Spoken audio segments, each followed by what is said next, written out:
ನಮಸ್ಕಾರ. ಭಾರತದ stock market ಇವತ್ತು ಬಹಳ ಶಾರ್ಪಾಗಿ ರಿಯಾಕ್ಟ್ ಮಾಡಿದೆ. ಎಲ್ಲ ಇಂಡೆಕ್ಸ್ಗಳು ಕೂಡ ಅಂದಾಜು 2%, 2.5% ಈ ರೀತಿ ಅದು ಕುಸಿತವನ್ನು ಕಂಡಿದೆ. ಯಾಕೆ ಅಂತಂದರೆ ಉತ್ತರ ಬಹಳ ಸುಲಭ.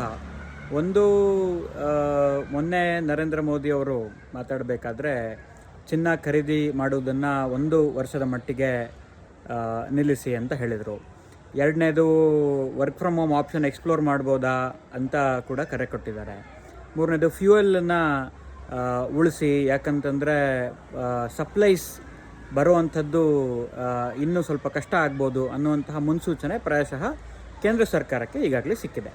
ನಾವು ರಷ್ಯಾದಿಂದ ಆಯಿಲ್ ಬೈ ಮಾಡ್ತಾಯಿದ್ವಿ ಸ್ವಲ್ಪ ಕಡಿಮೆಯ ರೇಟಿಗೆ. ಪ್ರಾಯಶಃ ಅದು ಕೂಡ ಬಂದಾಗುವಂತಹ ಲಕ್ಷಣ ಕೇಂದ್ರ ಸರ್ಕಾರಕ್ಕೆ ಸಿಕ್ಕಿರಬಹುದು, ನನಗೆ ಗೊತ್ತಿಲ್ಲ. ಸೊ ಇದು ಅನ್ಸರ್ಟೈನಿಟಿಯ ಒಂದು ಟೈಮ್, ಅಂದರೆ ಅನಿಶ್ಚಿತತೆಯನ್ನು ಇರುವಂತಹ ಒಂದು ಟೈಮ್. ದುಡ್ಡು ಯಾವಾಗ ಮಾಡ್ಬೋದು ಅಂತಂದರೆ ಎಕ್ಸಾಕ್ಟ್ಲಿ ಇಂಥ ಟೈಮಲ್ಲಿ ಮಾಡಬೇಕು ಅಂತ. ಯಾಕೆ ಅಂತಂದರೆ ಈಗ ಪಕ್ಕ ಈ ಸ್ಟಾಕ್ ಮೇಲೆ ಹೋಗುತ್ತೆ, ಸ್ಟಾಕ್ ಮಾರ್ಕೆಟ್ ಮೇಲೆ ಹೋಗುತ್ತೆ, ಎಲ್ಲರೂ ದುಡ್ಡು ಹಾಕ್ಬಿಡ್ತಾರೆ, ಅದರಲ್ಲಿ ದೊಡ್ಡ ವಿಷಯ ಏನಿಲ್ಲ.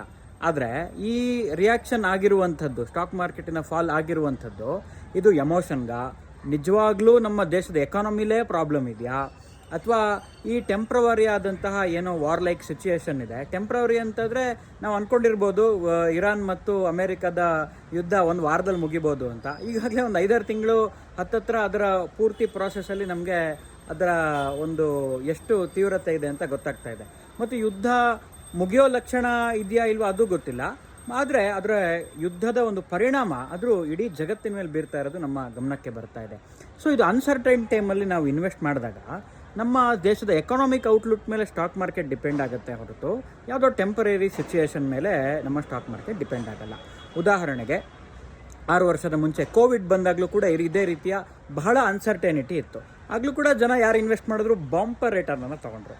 ಸೊ ಅದಕ್ಕಿಂತ ಮುಂಚೆ ಅದಾದ ನಂತರ ರಷ್ಯಾ ಉಕ್ರೇನ್ ಕಾನ್ಫ್ಲಿಕ್ಟ್ ಆಗಿರ್ಬೋದು, ಅಥವಾ ಅದಕ್ಕಿಂತ ಮುಂಚೆ ಬೇರೆ ಇನ್ಯಾವುದೇ ಯುದ್ಧ ಆಗಿರ್ಬೋದು, ಅಥವಾ ನಮ್ಮ ದೇಶದಲ್ಲಿ ಆದಂತಹ ಸರ್ಕಾರದ ಬದಲಾವಣೆ ಇರ್ಬೋದು, ಈ ಸತಿ ಈ ಥರ ಅನ್ಸರ್ಟೈನ್ ಟೈಮ್ಸಲ್ಲಿ ಇನ್ವೆಸ್ಟ್ ಚೆನ್ನಾಗಿ ಮಾಡಿದರೆ ಮಾತ್ರ ಸರ್ಟೈನಿಟಿಯನ್ನು ನಾವು ಮುಂದಿನ ದಿವಸಗಳಲ್ಲಿ ಕಾಣ್ತೀವಿ.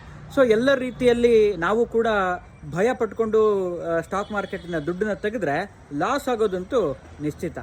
ಅದಕ್ಕೆ ವಾರೆನ್ ಬಫೆಟ್ ಹೇಳುವಂತಹ ಒಂದು ಕೋಟ್ ಯಾವಾಗಲೂ ನೆನಪಾಗುತ್ತೆ: B greedy when others R fearful, B fearful when others R greedy ಅಂತ. ನಮಸ್ಕಾರ.